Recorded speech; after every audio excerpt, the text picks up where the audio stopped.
Senhor. Glória a Deus. Amém. Amém, Senhor. Vamos orar para que a gente inicie aqui. Amém? Pai, em nome de Jesus, eu te peço, Deus, como foi cantado essas duas canções para ti, Jesus. Que ocupado, Senhor, precisamos estar na tua vinha, na tua obra, Senhor, para glorificar o teu nome. Que o Senhor possa usar cada talento e dom que o Senhor colocou nas nossas vidas, Senhor. E que onde a gente passar, meu Pai, ainda que a gente ache que não está pregando a tua palavra, mas que teu Espírito possa manifestar poder, Senhor, sobre a vida daqueles que precisam do Senhor. Que o Senhor ache lugar, Senhor, em nossos corações, desde já te pedindo, Pai, perdão por nossas falhas, por nossos pecados, mas que encarecidamente declaramos que precisamos do Senhor, meu Pai. Nos humilhamos diante da tua presença, Senhor, porque mais do que Senhor, tu és o nosso Pai, tu és o nosso ajudador, tu és a ponte, Senhor, ao qual nos levaste para o Pai. Tu és o caminho, a verdade e a vida, Senhor, e sem ti nada podemos fazer, meu Pai. Precisamos de ti, da tua presença, da tua palavra que nos ilumina, Senhor, que nos faz retornar ao caminho de reconciliação, ao caminho do perdão, ao caminho do consolo, para que a gente seja justamente o que a palavra cantou como árvore frondosa, Pai, para aqueles que não te conhecem, meu Pai. Nos ajude nesse tempo, Senhor, tão difícil, nesse tempo obscuro, que a tua luz e que a tua glória possa brilhar através das nossas vidas, Senhor. Que cada escolha, que cada lugar que andamos, que cada pessoa que conhecemos, meu Pai, possa conhecer o Senhor através das nossas vidas. Nos revigora, Senhor, nos dá força, nos tira de todo e qualquer abatimento, Senhor, espiritual, e nos dá renovo, Senhor, para que a gente possa voar como águia, para que a gente corra e não se canse, para que a gente não se fadigue e sim seja como sentinelas na torre de oração, e sendo um farol, Pai, para aqueles que estão mergulhados nas trevas. Em nome de Jesus. Te agradeço desde já pela comunhão, Senhor, desde já pela tua presença maravilhosa e pela tua palavra, Senhor, que é viva e eficaz, que nos transforma, nos exorta e nos faz caminhar, Deus, em retidão. Em nome de Jesus. Amém. A palavra que eu vou compartilhar com vocês hoje está no capítulo de Marcos, no capítulo 5 de Marcos, a partir do verso 21, que é justamente o momento da cura da mulher com hemorragia e da ressuscitação da filha de Jairo. Diz assim: quando Jesus voltou de barco para o outro lado, estando à beira do mar, uma grande multidão aglomerou-se perto dele. Então chegou um dos chefes da sinagoga, chamado Jairo, e logo que viu Jesus, prostrou-se aos seus pés e lhe rogava com insistência: minha filhinha está prestes a morrer. Rogo-te que venhas e lhes imponha as mãos para que seja curada e viva. E Jesus foi com ele. Uma grande multidão o seguia e o comprimia. Estava ali uma certa mulher que por 12 anos sofria de uma hemorragia. Ela havia sofrido muito nas mãos de vários médicos e, tendo gastado tudo quanto possuía, sem obter melhora alguma, pelo contrário, piorava. Tendo ouvido a respeito de Jesus, veio por trás dele no meio da multidão e tocou-lhe o manto, pois pensava: se tão somente tocar-lhes as vestes, serei curada. Sua hemorragia estancou imediatamente e ela sentiu no corpo que estava curada do seu mal. Jesus logo percebeu que dele havia saído o poder. Então, virou-se no meio da multidão e perguntou: quem tocou minhas roupas? Os seus discípulos lhe disseram: vês que a multidão te pressiona e perguntas quem me tocou? Mas ele olhava em redor para ver quem havia feito aquilo. Então a mulher, atemorizada e trêmula, ciente do que lhe havia acontecido, prostrou-se diante dele e contou e contou-lhe toda a verdade. E Jesus lhe disse: Filha, a tua fé te salvou. Vai-te em paz e fica livre desse teu mal.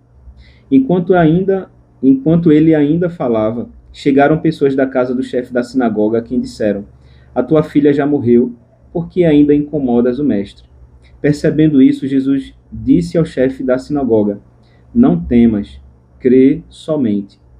E não permitiu que o acompanhassem, com exceção de Pedro, Tiago e João, irmão de Tiago. Quando chegaram à casa do chefe da sinagoga, Jesus viu o alvoroço dos que choravam e lamentavam muito. E entrando, disse-lhes: Por que fazeis alvoroço e chorais? A menina não está morta, mas dormindo. E começaram a rir dele. Ele, porém, fez com que todos saíssem.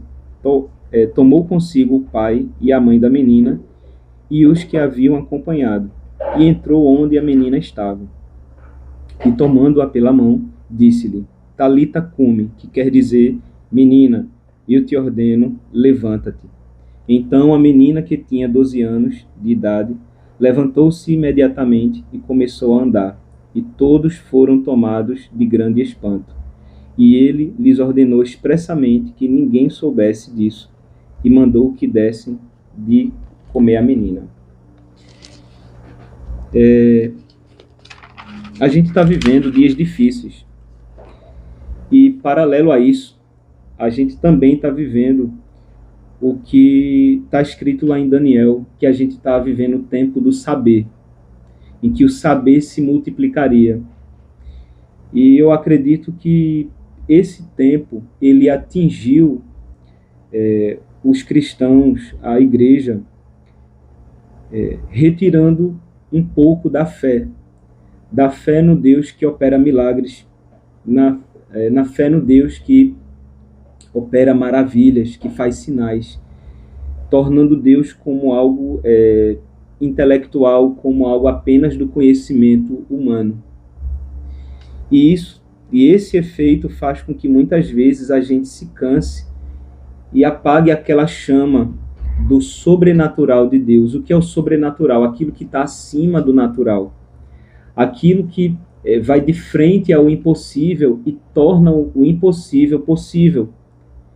E esse fator que tem oprimido, na verdade, a nossa fé, faz com que muitas vezes a gente desanime e ache que a gente deve fazer ou deixar de fazer como se as coisas fossem mudar na força do nosso braço, e sabemos que em muitas situações Deus requer colaboração nossa, Deus faz a parte dele e nós fazemos a nossa, mas em muitas situações dependemos unicamente, exclusivamente de Deus, e é aí onde entra o sobrenatural de Deus, onde Deus opera o seu impossível.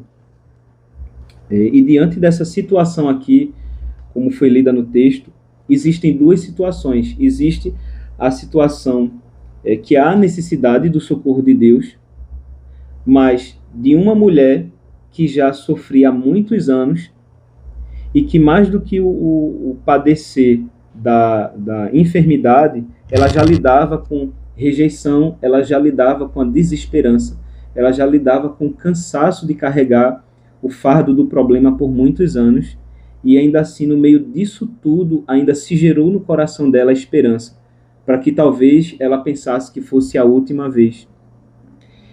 E de outra parte, existe também a necessidade de algo que era urgente, que era para agora, que a situação dependia desse haja de Deus. E observe que para aquela mulher, entre a situação entre ela e Jesus, ela não pediu nada a Jesus. Só a presença de Jesus, somada à fé dela, o milagre se manifestou, a ponto de que Jesus ele para e diz: quem me tocou? Porque dele tinha saído, em outras traduções diz virtude, né? Na minha aqui, como eu li, saiu poder. Na presença de Deus há poder manifesto. E muitas vezes, quando chegamos com fé aguardando realmente aquilo que a gente não pode ver, mas a gente crê que Deus pode fazer, o milagre pode sim se manifestar, porque Deus está ali de maneira deliberada, com esse anseio de fato de nos ajudar. E importante é que justamente com a primícia da nossa fé é glorificar a Deus. Jesus para e a ouve, porque o testemunho naquele momento daquela mulher, ela engrandece a Deus. E engrandece a Deus de uma maneira tão tremenda que foi pelo simples fato da presença de Deus e a fé dela que operou o milagre, e ali ela foi curada desse mal. E aí o que é que acontece? Em seguida, durante a ida de Jesus em direção à casa de Jairo, eu também observei algumas coisas que Jesus fez. Jesus ele não levou todo mundo, e aí eu entendi uma coisa, que nem todos estão preparados para ver o que Deus pode fazer. Tanto é que em um momento que Jesus ele fala que a menina dormia, alguns sorriram, provavelmente de deboche, tipo, como a menina está dormindo, se a gente já viu que ela estava morta. Só que aí eu me lembrei de um salmo que diz que o coração quebrantado é que verá a Deus. Então, só aqueles que criam, só aqueles que estavam em sintonia com o coração de Jesus, é que foi permitido estar naquele momento com o Senhor. E aí eu peço, foi uma oração que eu fiz a Deus, eu disse: Deus, me ajude a ter esse coração quebrantado, a não ser expelido de um fato como esse, que Deus opera milagre até hoje, por causa da incredulidade, pelo fato de duvidar. Deus não se agrada daqueles que duvidam, Deus não se agrada daqueles que não têm fé. E ali Jesus ele separou só alguns, que foi justamente os seus discípulos, o pai e a mãe da menina, para que tivesse aquele momento ali glorioso. E os outros acabaram não participando de algo que com certeza fortaleceria a sua fé. Deus vê a situação de forma diferente da nossa. Enquanto muitos apresentaram, até indagaram a Jairo: por que perturbas o mestre, uma vez que tua filha já morreu? E aí Jesus chega adiante e diz que a menina está dormindo. E aí eu parei para meditar em quantas situações pessoas olham para as nossas vidas e tentam esmagar a nossa esperança, tentam esmagar o nosso sonho, tentam esmagar o processo que Deus está fazendo na nossa vida, dizendo que já morreu. Ou porque alguns falaram, ou porque é assim que eles veem. Só que a ótica de Deus é que aquilo que talvez a gente ache que já morreu, na verdade só está adormecido, esperando a presença de Deus para que o nome dele seja glorificado.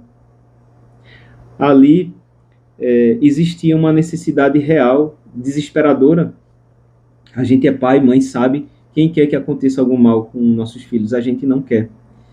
Mas aquele aparente mal justamente se transformaria em algo glorioso para engrandecer o nome de Jesus, engrandecer o nome do Pai. E eu tenho certeza que naquele momento a alegria foi tão transbordante que operou o fortalecimento na fé de Jairo, da sua esposa, dos discípulos que foram com Jesus, e eu tenho certeza que depois disso ficou marcado na história dessa menina. Então tudo aquilo, Ruth, que está acontecendo hoje nas nossas vidas, se for demorado, se for emergente, se for algumas coisas que talvez até a gente tenha comentado com alguém, a pessoa, desencana disso, para com isso, isso não vai acontecer, isso já era, muda disso, faz outra coisa e tal. E às vezes é só algo que está ali adormecido. aguardando a presença de Jesus no momento determinado por Jesus. Jesus, ele poderia não ter perguntado nada à mulher do fluxo de sangue. Ele poderia nem ter parado, uma vez que ela não pediu nada a ele, uma vez que ela só foi lá, tocou, foi curado por causa da urgência de Jairo. Mas o tempo administrado por Deus, o tempo administrado por Jesus, não anula em nada o resultado que já está na mão de Deus, porque Ele é soberano. E é isso que a gente tem que se apegar. Ele até hoje tem cuidado de nós, tem feito a gente atravessar todas as situações que está ocorrendo de maneira mundial e feito a gente superar. Porque se a gente não tivesse superado, a gente não estaria aqui buscando ao Senhor na esperança de ouvir algo que faça com que a gente permaneça na caminhada para glorificar e exaltar o nome do Senhor. E eu deixei aqui uma frase final que diz que é verdade: a vontade de Deus é boa, perfeita e agradável. E a gente descobre isso quando as coisas são resolvidas e esclarecidas por Deus, quando diz: a menina dorme, Talita come, levanta-te e anda. Amém? Foi essa reflexão que eu trouxe e que tem me sustentado realmente em fé nesse tempo, que tem trazido esperança ao meu coração, que independente da circunstância, esse é Jesus que veio trazer a presença do Pai para nos reconciliar, para nos fortalecer, e que independente das circunstâncias, é a Ele que a gente deve se apegar. Amém? Para a gente finalizar, Ruth, eu deixei aqui os motivos de oração, que é a família, que tem sido atacada justamente para que não tenha fé mais em Deus, que seja desestruturada, e principalmente uma coisa que tem acontecido aqui muito no Brasil, a discórdia por causa da política. O consolo, não só a pena, né, dos meus familiares, que como acabou de perder aí sua mãe, mas de tantas famílias, na verdade, que têm perdido pessoas, seja por sequela da Covid, por qualquer outra doença. Isso eu noto que se agravou, né? Eu acho que essa onda de desânimo tem aumentado justamente a enfermidade das pessoas, muitas têm praticado suicídio. Até uma delas eu vi num dos shoppings aqui, e é uma cena muito triste mesmo. Então, orar pelos hospitais, pelas finanças, porque tem muita empresa fechando aqui no Brasil por causa do cenário político, que eu acredito que não é só no Brasil, é uma situação mundial. Eu tenho visto algumas notícias. Porém, como pai de família, né, a gente precisa realmente desse socorro de Deus para que as coisas continuem funcionando e a gente continue levando o pão para as nossas casas. Amém?